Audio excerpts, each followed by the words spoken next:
Kepolisian Resor Aceh Jaya menutup secara resmi kegiatan perkemahan Saka Bayangkara Perdana tahun 2019 di Taman Memorial Tsunami Park Aceh Jaya.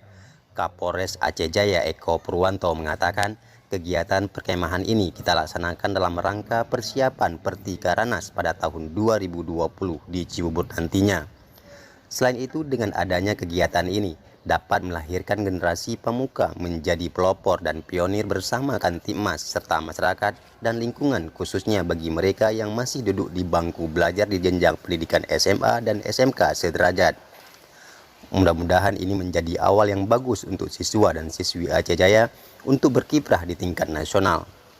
Eko Purwanto menambahkan kegiatan perkemahan ini akan menjadi agenda rutin di setiap tahunnya, agar para siswa yang mengikuti kegiatan kepramukaan bukan hanya saja menerima kegiatan di persatuannya saja, namun juga terakomodir dengan kemah seperti ini.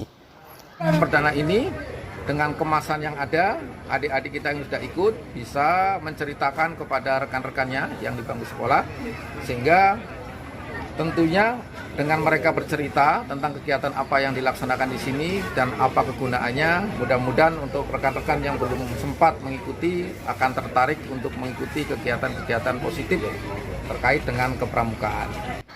Ia berharap adik-adik siswa nantinya bisa terfasilitasi kegiatan-kegiatan positif sehingga menjauhkan mereka dari lingkungan yang tidak baik.